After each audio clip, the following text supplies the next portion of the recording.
Dios les bendiga, hermanos. Le invito para que esté en pie un momentico, saludando a los amigos, saludando también a los hermanos, hermanas, también los pastores, nuestro hermano Eduardo, amén, al hermano Alex. Vamos a cantar una gran verdad. Hay una canción que un día la escuché y traté de aprendérmela, y siempre que la canto recuerdo que el ser más grande que hay se llama Jesucristo el Señor. Sí, hola. Alabanzas a Dios. Digámosle a Él: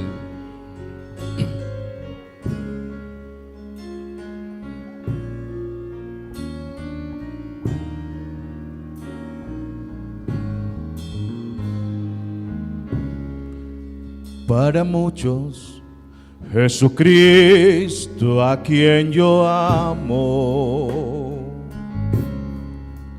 no es más que un pobre malhechor.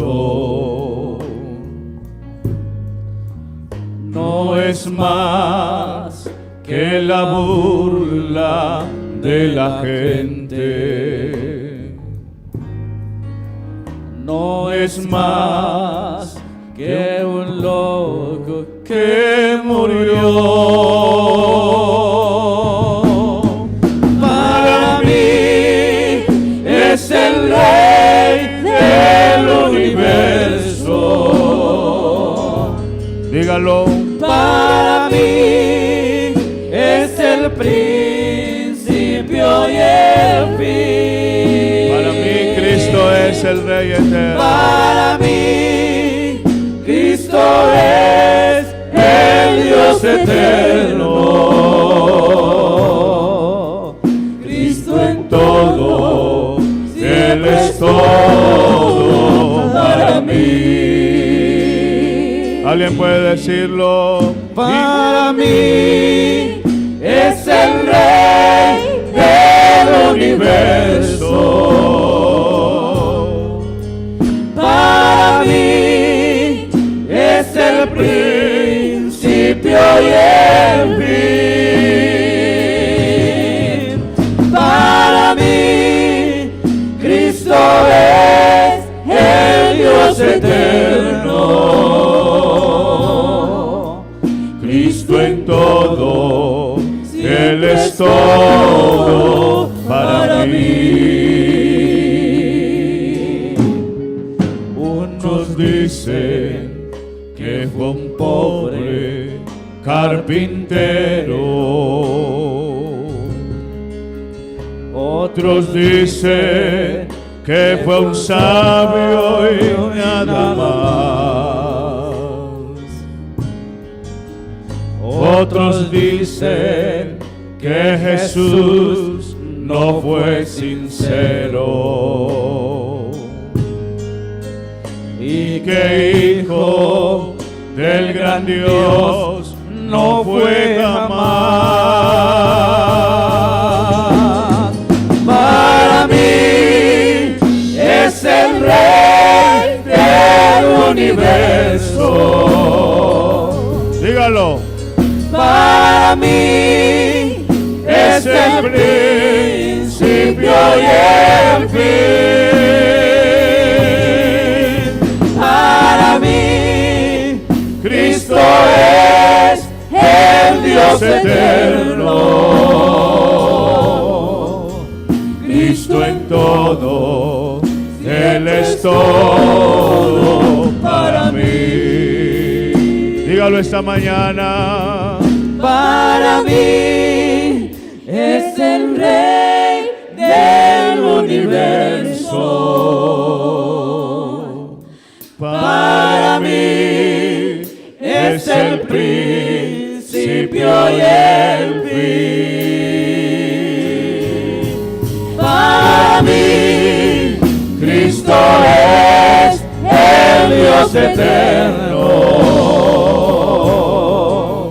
Cristo en todo, y Él es todo para mí. Cristo en todo. es todo para mí. Cristo en todo, Él es todo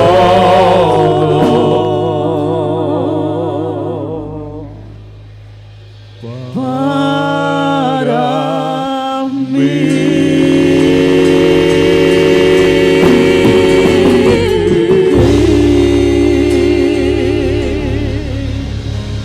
Aleluya. Dale ese aplauso grande al Señor. Aleluya.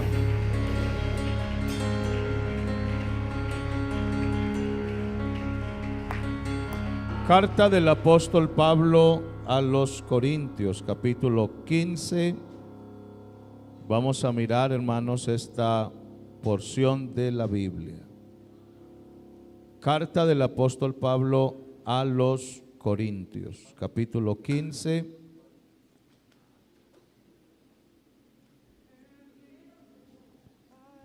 Primera carta, vamos a mirar esta porción de la Biblia. Hermano Julián, póngamelo, usted ya sabe, plano. Amén. Vamos a mirar esta porción de la Biblia, capítulo 15, primera a los Corintios, verso 50. Dice la Biblia de la siguiente manera: pero esto digo, hermanos, que la carne y la sangre no pueden heredar el reino de Dios, ni la corrupción hereda la incorrupción. Y aquí os digo un misterio: no todos dormiremos, pero todos seremos transformados.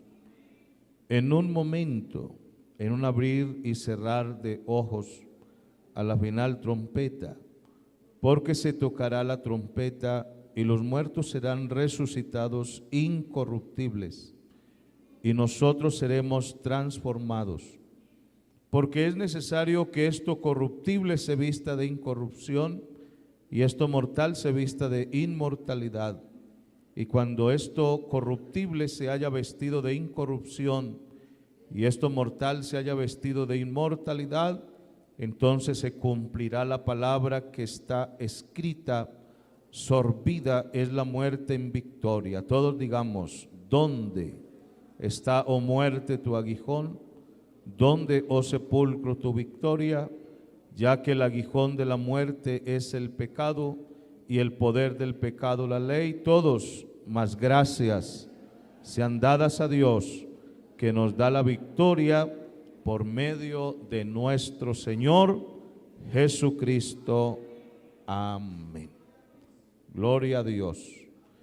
Vamos a incluir en esta oración que vamos a hacer, hay una visita que viene por segunda vez al culto, se llama doña Luceli Arboleda, a ella le damos la bienvenida.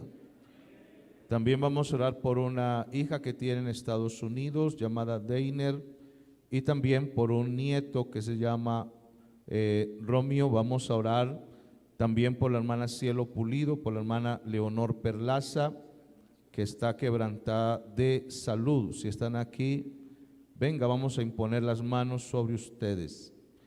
También oremos por la familia del hermano, de la familia Espitia Estrada, familia Escobar Benavides, familia Echeverry Velázquez, familia Echeverry Gil. Oremos también por la familia Duque Taylor. Oremos también por la familia Duarte Jiménez. Que Dios bendiga todas estas familias. ¿Cuántos deseamos muchas bendiciones para ellos? Levanten la mano, tengan la bondad y oremos al Dios de la gloria. Soberano Señor, gracias te damos por todas las bendiciones que depositas cada día en nuestra vida, en nuestro corazón, Señor. Oh, te bendigo, Dios, y te alabo. Te doy gracias, te doy gracias, te doy gracias. En el nombre de Jesús. Amén. Amén. Tengan la bondad de sentarse, hermanos y amigos. Vamos a hablar de una gran realidad y es sobre la doctrina de la resurrección y la vida eterna. Uno se hace preguntas y yo llamaría que son preguntas que a uno lo deben de llevar a pensar. Preguntas como estas: si usted se muriera hoy, ¿qué pasaría con usted? Uno puede decir, bueno, pues tengo una familia que me entierra, tengo una funeraria que pago y tengo un seguro que dejo. Y a la verdad hay personas muy organizadas y gracias a Dios por los que hacemos eso. Pero la pregunta va más allá. ¿Qué va a pasar con tu alma? ¿Qué va a pasar con tu alma? Yo le hice una pregunta a un anciano que estaba evangelizando y él me hacía muchas, digámoslo así, preguntas y me daba muchas respuestas. Pero le hice una pregunta que está en la Biblia. La Biblia dice: ¿qué aprovechará al hombre si granjeare todo el mundo y perdiere su alma? Fue una persona que cuando le hablé del evangelio, él me dice a mí: me gusta el evangelio, pastor, pero mire todo lo alrededor, mire todo lo que hay alrededor. Él me decía: eso es mío. Y de verdad uno lo que alcanzaba a ver los ojos, tierras bonitas, ganados, bestias. Y él me decía: todo eso es mío. Yo le dije: bueno, gracias a Dios que tienen muchas cosas. Pero yo te voy a hacer una pregunta. Y es: ¿qué tienes arriba? Porque uno aquí puede tener muchas cosas, pero arriba no puede tener nada. La mejor riqueza es la que uno tiene arriba. ¿Qué aprovechará al hombre si gana todo el mundo, pero pierde su alma? Hay personas que frente a la muerte tienen respuestas equivocadas. Si yo le pregunto a alguien aquí que es religioso, que puede estar, si usted se muere hoy, ¿qué pasa con su alma? ¿Sabe qué? Me responde el religioso: pastor, no hay problema, me voy para el purgatorio. Y a nosotros nos enseñaron eso. ¿A cuántos aquí algún día creyeron en el purgatorio? Creo que varios. Pero la pregunta es: ¿qué es el purgatorio? Dígame, ¿qué es el purgatorio? ¿Ah? No, pero para el religioso. El religioso dice: el purgatorio es un lugar donde uno va como a purificarse de las cosas malas que hizo. Es como un sitio de transición que hay entre la tierra y el cielo. Pero le hago una pregunta a los que hemos estudiado la Biblia: ¿existe el purgatorio?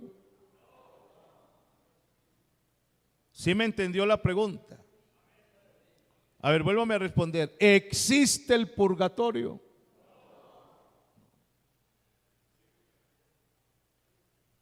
Vea, en la Biblia no aparece esa palabra. No está. Así que no te dejes engañar.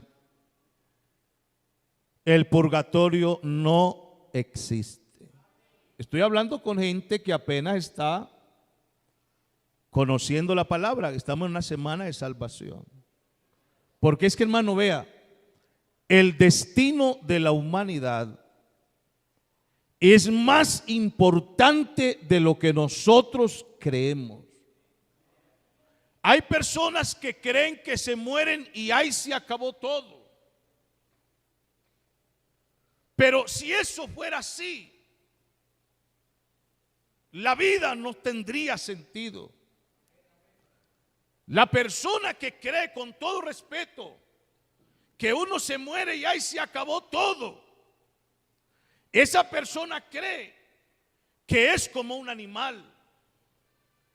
La Biblia dice, porque los que mueren o los que viven saben que han de morir. Todos nosotros sabemos que un día vamos a morir. Pero el problema no es saber que vamos a morir. El problema es que tenemos que solucionar dónde es que vamos a vivir la eternidad. Y eso hay que solucionarlo es aquí, en esta tierra.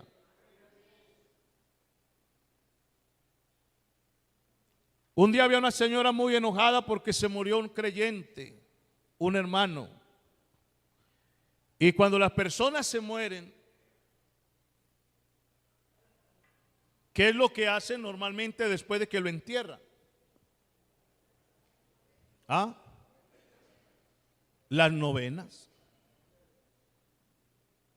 Y estaba enojada. Y decía, pero es que no sé por qué los evangélicos piensan así. ¿Por qué después de que se muere un evangélico no le hacen rezos? ¿Por qué no le hacen novenas? ¿Por qué no le pagan la misa? ¿Por qué esto? ¿Por qué no aquello? Y es que nosotros hemos entendido por la palabra de Dios que la salvación es algo que yo tengo que decidir mientras tengo vida. Después de que yo me muero, ya no hay nada que hacer. Esa es la verdad. La verdad es que en vida es que nosotros tenemos que decidir para dónde es que nos vamos. Por eso el evangelio a uno lo hace consciente o de la salvación o de la perdición.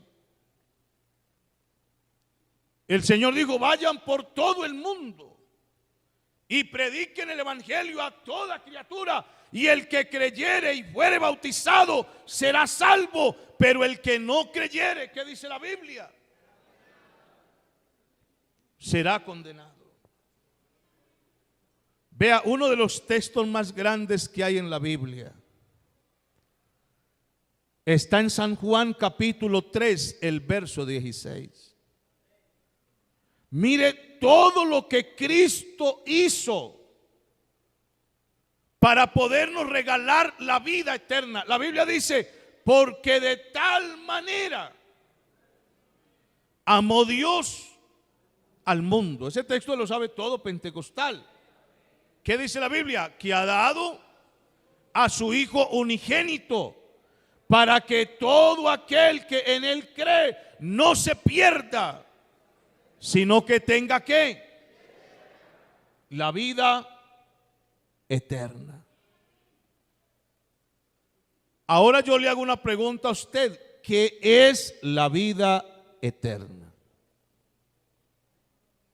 Póngale cuidado a esa pregunta. Para usted, ¿qué es la vida eterna?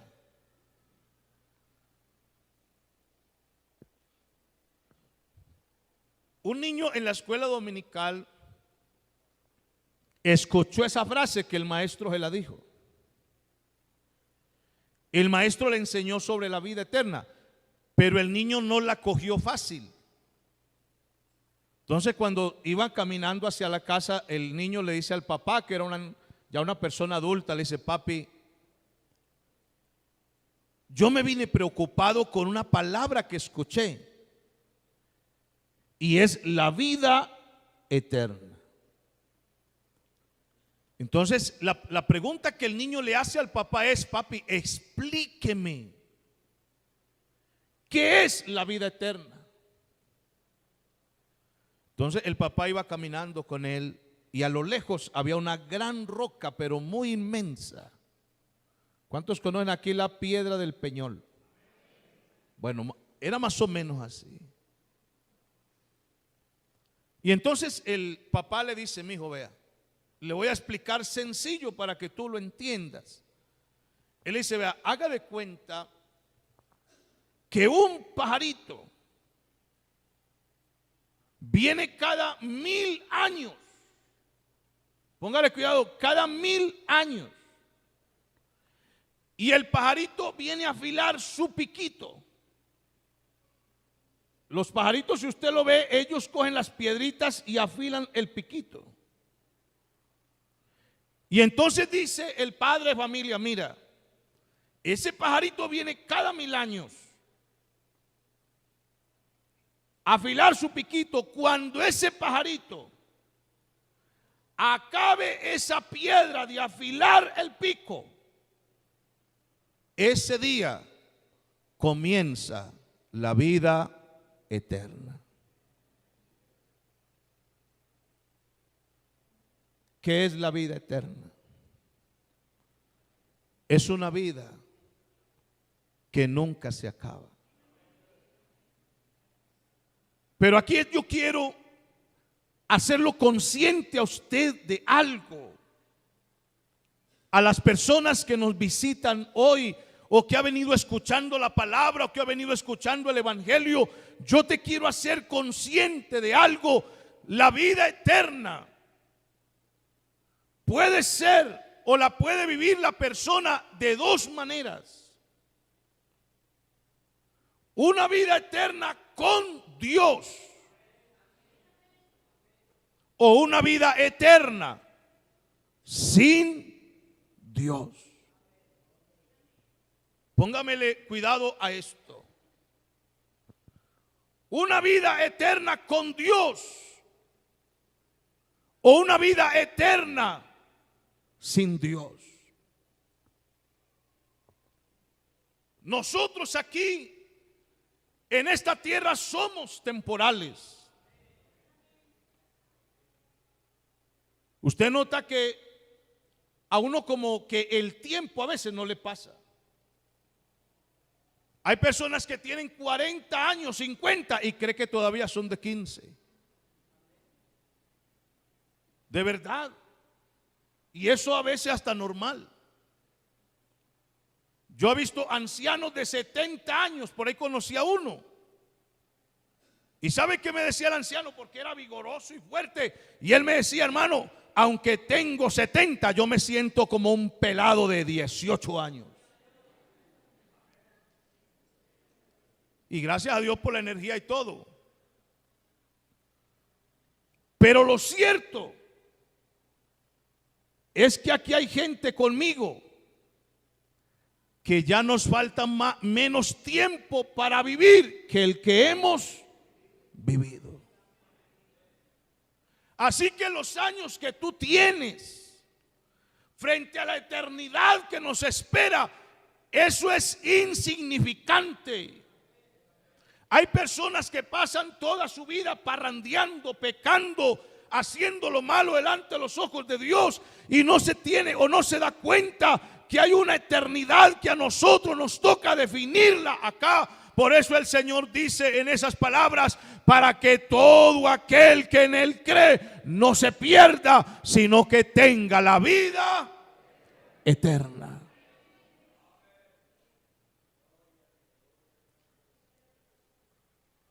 Hay una historia en la Biblia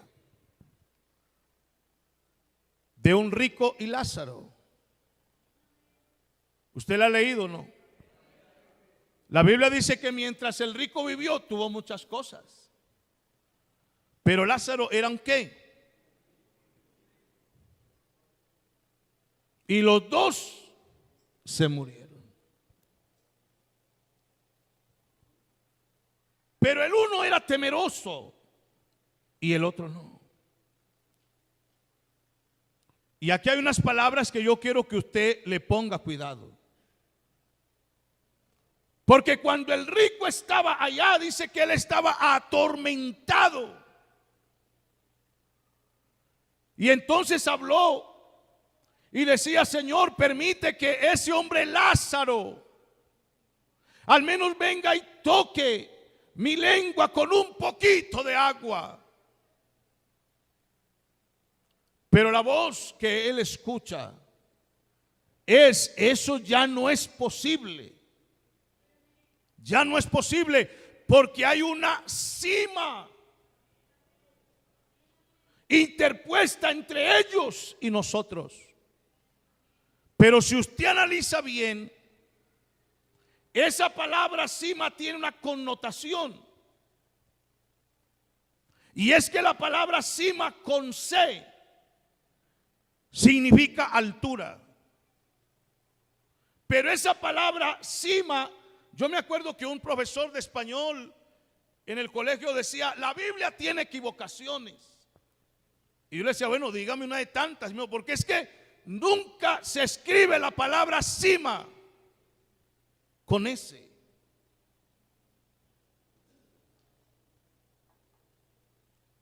Y yo le decía: mira, lo que pasa es que esa palabra tiene otra connotación.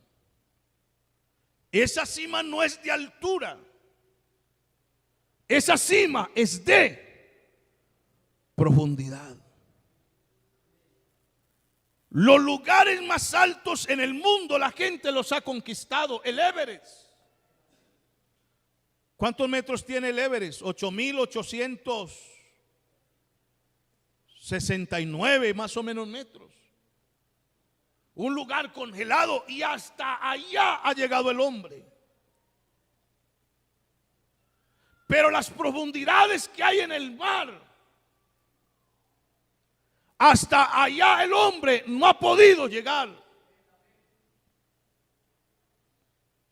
Póngale cuidado. Esta semana, por ejemplo, usted nota que la NASA dio una noticia que para el mundo es espectacular. Y aún hasta para mí, eso me habla de la grandeza de Dios. Miraron otros 7 planetas. Y la NASA decía: es imposible llegar hasta allá, porque para llegar allá son, escúchelo bien, son 500,000 años luz. O sea, una persona, si fuera a llegar hasta allá, hermano, se muere de ancianita, jamás llegará allá. Pero cómo es la grandeza de nuestro Dios, que eso lo alcanza a ver un telescopio humano. Pero hermano, lo que Dios ha creado es extraordinario. Diga gloria a Dios. Y escúchenlo: lo más glorioso que tiene esta iglesia es que no va a estar allá. Esta iglesia volará mucho más allá. Porque lo que Dios tiene preparado para este pueblo son cosas extraordinarias. Alabanzas a Dios. Hay una eternidad con Dios, pero hay una eternidad sin Dios. La Biblia dice aquí, porque frente a las teorías humanas, entonces dice: uno se muere y todo se le acaba. Eso no es verdad tampoco. Hoy están cogiendo fuerza las teorías orientales. No, vea, tranquilo, usted se muere y usted se reencarna. Oiga, ¿cómo le parece? Perdónenme, esas son las peores tonterías que el hombre puede sacar. Léase Hebreos 9:27. ¿Qué dice la Biblia frente a eso? Hay algo que Dios ha establecido, Y lo que Dios establece no lo cambia nadie. No hay ley, no hay nada que pueda establecer otra cosa diferente de lo que Dios ya estableció. Está establecido para los hombres. Póngale cuidado a esa palabra, para los hombres. Que mueran. ¿Cuántas veces dice la Biblia? Una sola vez. Y después de esto, ¿qué pasa? Hay un juicio. Vea, a veces a la gente no le gusta que uno le hable esto, pero es la verdad. Yo le voy a decir una gran verdad hoy. Y es que antes de que uno se muera, Dios o Cristo para nosotros es nuestro abogado. ¿Y qué es un abogado? Otra pregunta, usted debe hacérsela, los que estudian aquí de pronto derecho. ¿Qué es un abogado?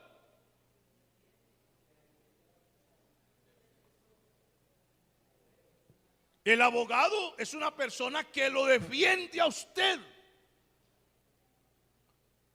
Seas culpable o no, él te defiende. Y él dice, yo te saco ese caso. No importa las estrategias que use, pero él hace ver al que es culpable, lo hace ver inocente. Por eso, hermanos, Cristo en este tiempo para nosotros es el mejor abogado que hay. Vea, hermanos, yo le quiero decir algo. El hombre frente a Dios en el pecado es culpable. Pero el Señor dice, tranquilo, que aunque él es culpable, yo lo declaro inocente. Porque eso es la justificación de Dios para nosotros. Y hoy el Señor para nosotros es nuestro abogado. Pero después de que te mueras, ¿sabe qué es él ya? Ya no es el abogado. Ya es otra cosa muy diferente. Ya es el juez. ¿Y qué es un juez? ¿Ah?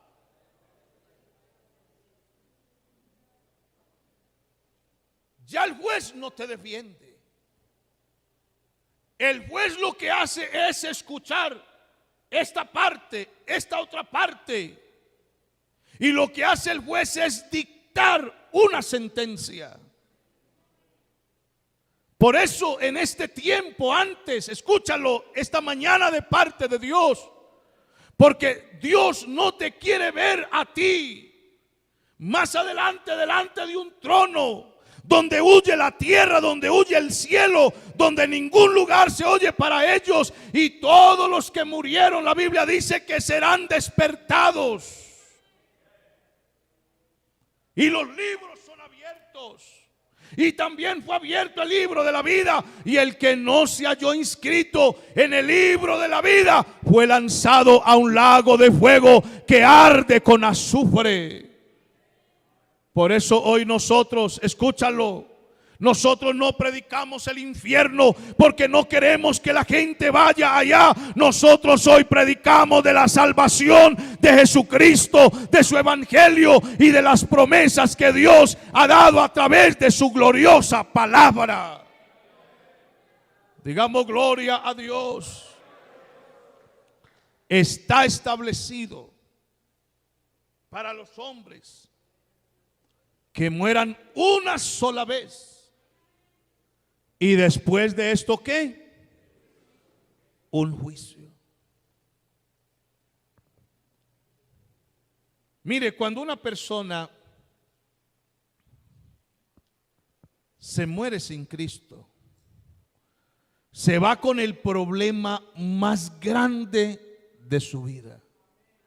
Yo quiero que usted entienda eso. Hay personas que a veces dicen, vea, pastor. Tranquilo, pastor, vea. Cuando yo me vaya a morir, yo he escuchado a más de uno así. 5 minutos antes me arrepiento.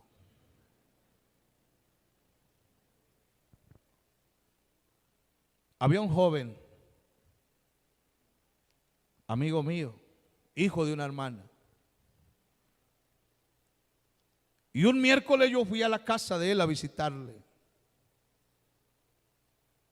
Y le dije, Edison, tú estás muy joven para que de pronto la muerte te sorprenda. Y él iba a la iglesia, los domingos no faltaba, ahí estaba en la iglesia. Y le dije, ¿qué te impides o qué te impide entregar la vida al Señor? Y me dijo, no, pastor, que es que yo soy muy joven todavía. Yo tengo que disfrutar la vida todavía.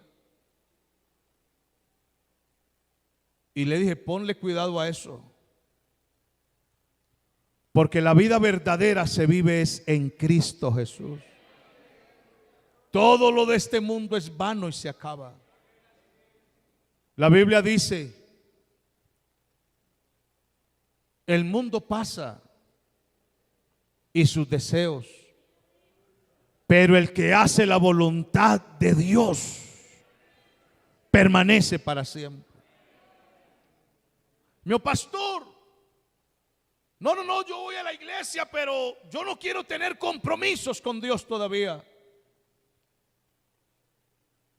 Le dije, póngale cuidado a lo que le digo. Al otro día a las 8 de la mañana me llamó una madre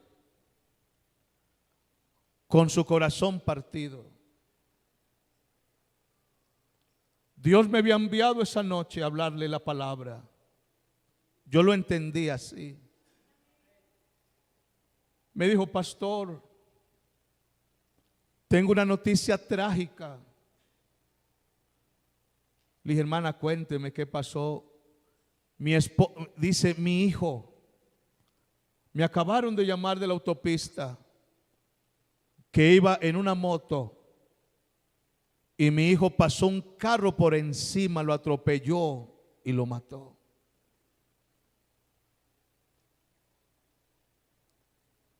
¿Sabe que a mí me dio una tristeza tan grande? Porque a ese muchacho Dios le abrió la puerta, pero él se la cerró. Y el día del entierro yo veía a ese muchacho y yo a la verdad no lo podía creer, pero era una verdad.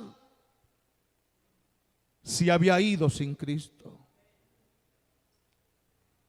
Dígame uno como pastor, ¿qué va a hacer? Yo no puedo engañar a la gente. No, él se fue con el Señor. Eso no es verdad. Cuando Dios le abre la puerta a uno es para que uno entre por ella. Jesús dijo, y todavía sigue diciendo esta mañana, yo soy la puerta y el que por mí entrare será salvo y entrará y saldrá y hallará pastos, y el ladrón no viene sino para hurtar, para matar y destruir, pero yo he venido para que tengan vida y la tengan en abundancia. Hay un aplauso para el Señor de gloria.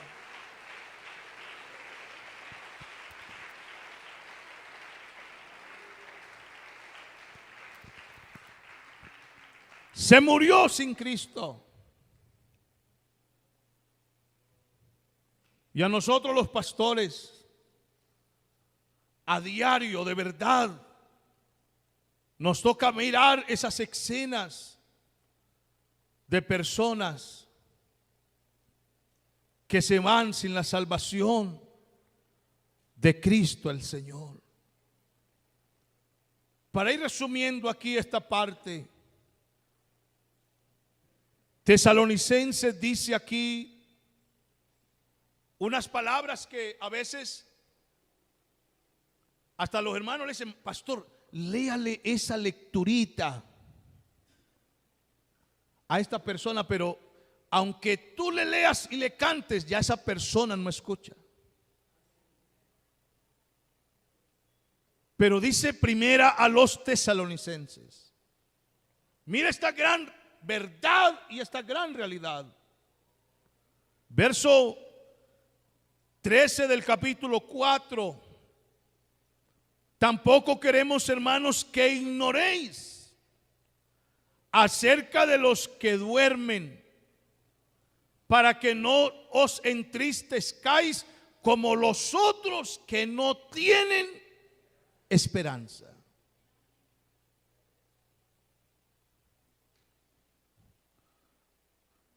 Usted se puede ir con esperanza, o te puedes ir sin esperanza. Esa es la verdad. Cuando una persona se va sin esperanza, eso produce tristeza. Hay una canción antigua, una rancherita.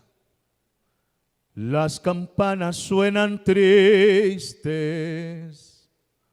como muestra de dolor. Mire esa palabra. Porque ha muerto una persona sin creer en el Señor. ¿Cómo dice? Estoy tristeza, esperanza ya no hay. A ver los cantantes. Los pesares y tormentos y la desesperación. Pero póngale cuidado a la otra parte. Pero cuando usted se muera, ¿qué dice? Mas cuando muera yo, no deben llorar, porque viviendo estoy en Cristo el Señor.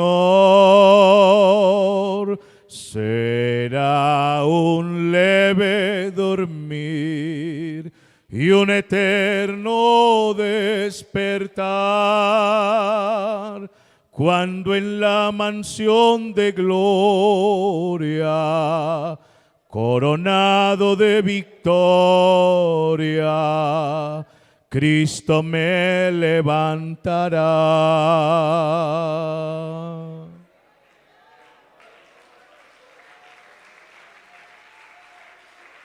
Hay un aplauso para Él. Aleluya.